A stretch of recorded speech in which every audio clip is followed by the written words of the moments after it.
반갑습니다. 송강입니다. 보살 사상에 이어서 보살 신앙 쪽을 좀 같이 생각해 보도록 하겠습니다. 이 부분은 제가 기초교리 강좌 앞부분에서 사찰의 어떤 구조라든지 정각을 살펴보면서 한번 언급했던 부분입니다. 그렇지만 이제 여기서 보살 사상 쪽에 나왔으니까 다시 한번 이제 보면은 그 보살의 행이라든지 원이라고 하는 것은 사실은 대단히 불가사의한 것입니다. 이 불가사의라고 하는 것은 우리가 가지고 있는 어떤 지식적 입장에서 도달하기가 어려운 것, 이런 뜻이죠. 사실 우리가 이제 불가사의한 것들이 어디 한두 가지입니까? 많은 세상에서. 예컨대 우리가 항상 호흡하고 있는 공기 같은 것, 이건 사실 볼 수도 없고 어떤 면에서는 냄새를 맡을 수도 없습니다. 그러나 그것이 있다라고 우리는 막연하게 생각하고 있는 것이죠. 왜냐하면 그게 없으면 숨을 못 쉬니까. 이건 이제 배워서 알고 있는 겁니다. 그러나 이렇게 평소에 배우지 못한 것들은 보이지도 않고 들리지도 않고 냄새도 안 맡아지면은 있다라고 잘 믿지를 않는 거죠. 이게 이제 참 불가사의한 겁니다. 우리가 이제 상식화되어 있는 것들, 예컨대 공중에 전파를 쏘아서 그 전파를 모니터에서 영상으로 바꾼다든지 이런 것들은 상식화되어 있는 것들이죠. 그러나 사실은 모니터에 영상이 나타나기 전에는 그 전파는 우리 눈에 보이질 않습니다. 그 전파 속에는 사실은 언어도 그림도 모든 것이 들어가 있지만은 그걸 우리가 볼 수 있는 한계를 벗어나 있단 말이에요. 우리 육안으로 볼 수 있는 것을. 그렇기 때문에 그걸 못 보고 있는 것이죠. 그래서 텔레비전이라고 하는 것을 통해서 그것을 우리가 들을 수 있는 말로 바꾸고 우리가 볼 수 있는 영상으로 바꿔서 보는 것이죠. 그런데 우리에게 그런 능력이 있는 사람이라면은 그렇다라고 자꾸 설명하지 아니도 알지만은 그렇지 않다라고 해버려도 또 그걸 부정할 수가 없는 거예요. 야, 그건 뭐 거짓말이야 이래도 거짓말이 아니라는 사실을 또 증명할 수도 없어요. 그래서 이게 참 불가사의한 것인데, 바로 이 대승보살의 원과 행이라고 하는 것은 불가사의한 것입니다. 따라서 부처님의 우리가 가피력 그런데 우리가 불교 공부하면서 너무 이런 쪽으로만 자꾸 강조를 하다 보면은 야, 그건 무슨 신비주의 쪽으로 가는 것 아니냐라고 이야기를 하는데, 사실은 신비주의 쪽으로 가는 게 아닙니다.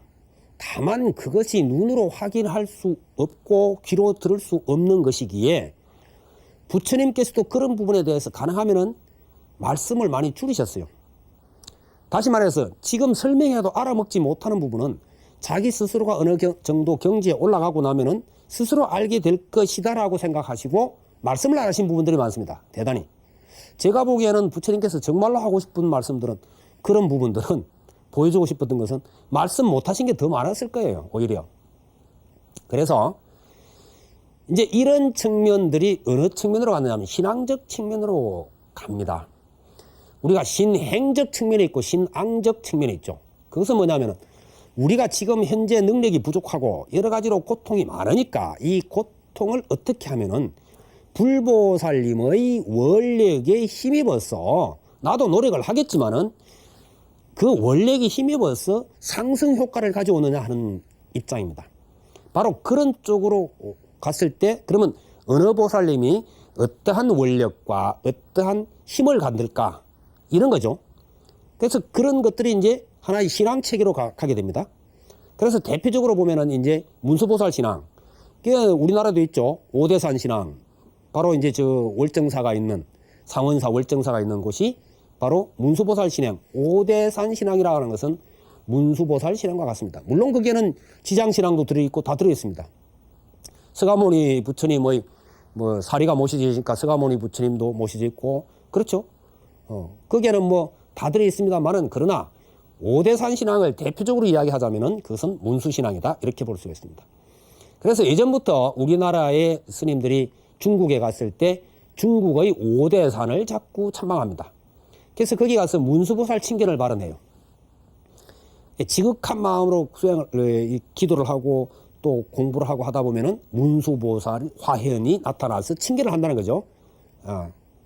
그것이 우리나라 쪽에는 바로 강원도 오대산 쪽이다, 이렇게 이제 볼 수 있습니다. 그래서 오대산 상원사에 가면은 문수동자가 모시져 있죠.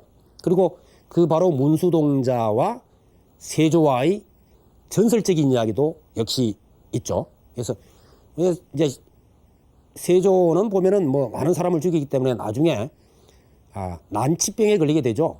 온몸에 종양이 생기고 막 이렇게 돼서 나중에 이제 그 왕위를 물려주고는 이렇게 사찰 순방을 하고 뭐 이러는데, 기도를 하고 그러는데, 오대산에 갔다가 몸이 가렵고 해서 자기 혼자, 다른 사람 보면은 안 되니까, 자기 혼자 올라가서 이제 겨울에 가서 목욕을 하는데, 그때 뭐 한 동자가 나타나길래 무심코 저 꼬마야 괜찮겠지 이러고는 불러가지고 나 등을 좀 밀어줄랬느냐 그랬더니 그러겠더라고. 그래서 이제 등을 이렇게 밀어주는데, 나중에 너는 그 상황을 만난, 이 나라의 그 상황을 만났다는 것을 아무에게도 말하지 말아라 그랬더니 동자가 그러겠노라고.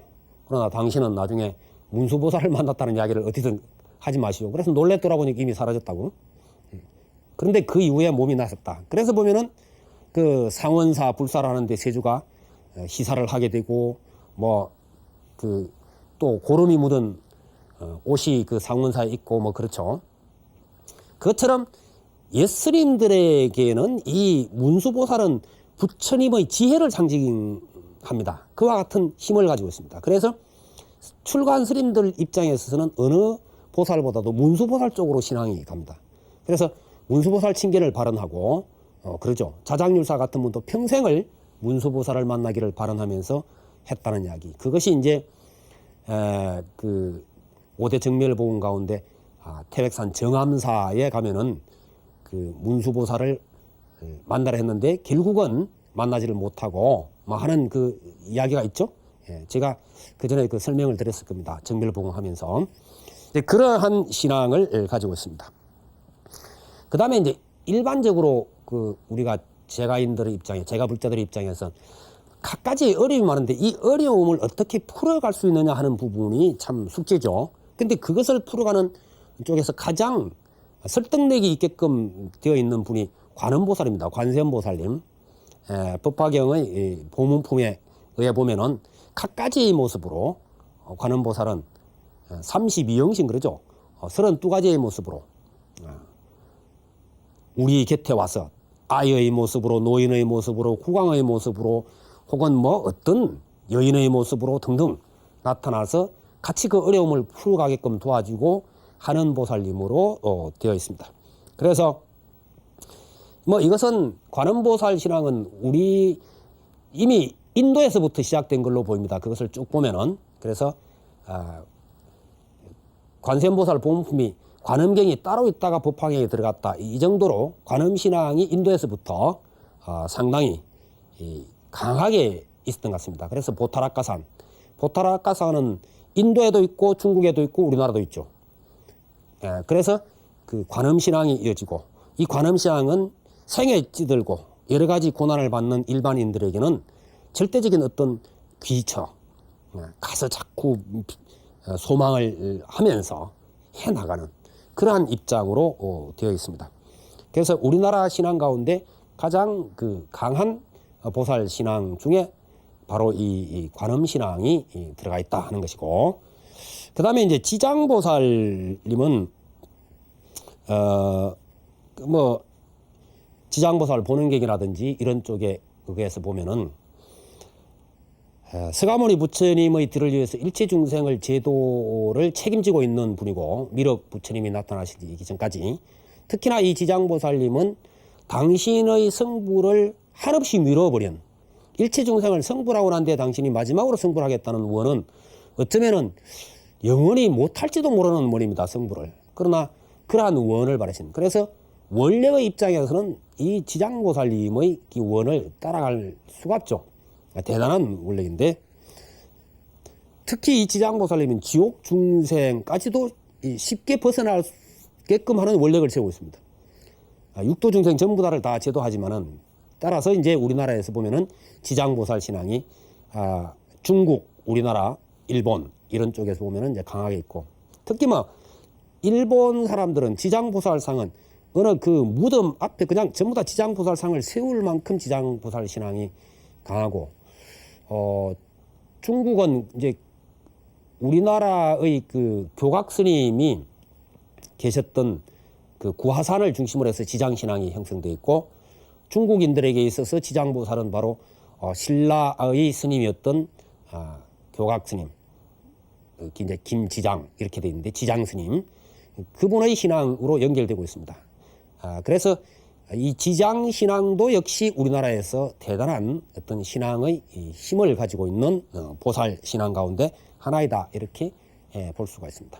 그런데 이제 지장 신앙은 어떤 측면에서 보면 꼭 죽은 이후의 사람들만 자꾸 제도하는 걸로 오해를 사는데, 그것은 원력이 너무 크다 보니까 다른 보살님들 입장에서 보면은 사후의 그 영혼들을 제도하는 입장은 좀 미흡하다고 생각되는 반면에, 이 지장보살님은 그것이 원체 강하기 때문에 아마 그쪽에서 많이 되어지고, 그래서 그 명부전 같은데 지장보살님이 모셔져 있는 것을 우리가 흔히 볼 수가 있습니다만은, 사실은 지장보살님은 꼭 죽은 이후의 사람들만을 위한 그런 신앙은 아니다 하는 것을 알아두시면 되겠습니다.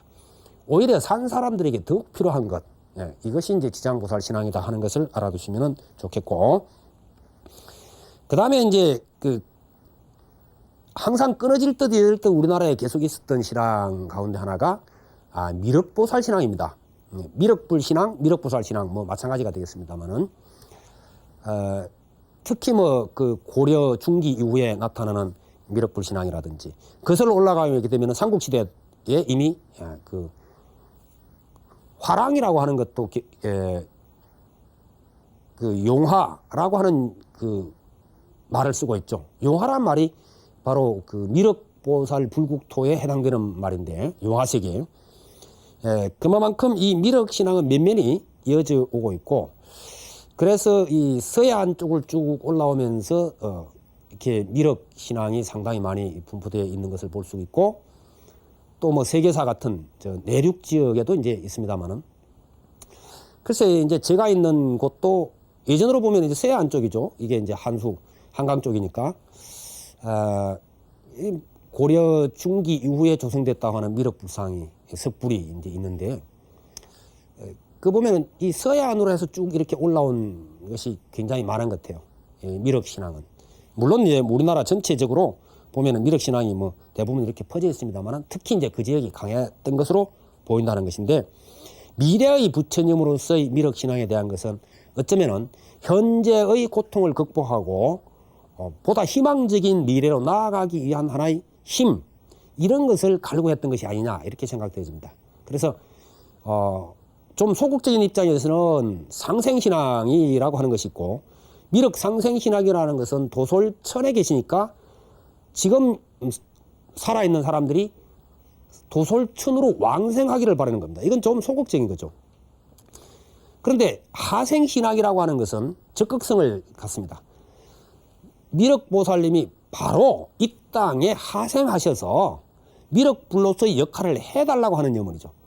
그것이 이제 하생신앙적인고, 그래서 이 하생신앙은 어떤 측면에 있어서 좀 혁명적이고 사회를 개혁하려고 하는 쪽으로 많이 전개되기도 했던 그러한 신앙책이다, 그렇게 이제 볼 수가 있습니다. 그 외에 수많은 그 보살님들이 계시지만은 일정하게 이런 큰 어떤 신앙적인 힘을 우리나라 같은 데서는 잘 보여주지는 않고, 다만 이제 대세지보살과 같은 분들은 왕생극락을 발언할 때 아미타불의 우보쳐서 이렇게 이제 되어져 있고, 또 보현보살 같은 경우는 이제 화엄 사상에 의거해서 일종의 화엄신앙적 입장에서 보현행원이라고 하는 쪽이, 이제 스님들이 수행할 때 보현행원 쪽을 많이 공부를 하게 되는데, 보현행원 쪽의 어떤 입장, 또 신앙이라고까지는 보기는 어렵습니다만 원각경의 보안보살 같은 분, 이건 이제 스님들이 수행할 때 원각경 전체도 물론 공부를 하지만은 그 중에서 수시로 독송을 할 경우에는 원각경 보안보살장, 그 이제 여러 보살님들이 그 이야기가 있는데 그 가운데 보안보살장을 주로 쭉 공부해가는 그러한 신앙도 있습니다. 그러면 우리가 이 보살 신앙이라 하는 것을 어떻게 우리 것으로 자기 것으로 할 수 있느냐 하는 부분을 여기서 생각을 해볼 필요성이 있는데, 만약에 보살님들이 우리를 가필에 의해서 끌어올려 주기만을 바라고 있어서는 곤란하다는 것이죠. 관음신앙이건 문수신앙이건 또 혹은 지장신앙이건 미륵신앙이건 이런 경전을 전부 다 살펴보면은 반드시 공통적인 것이 있습니다. 바로 그 보살님들의 원력을 내 것으로 해야 된다는 거죠.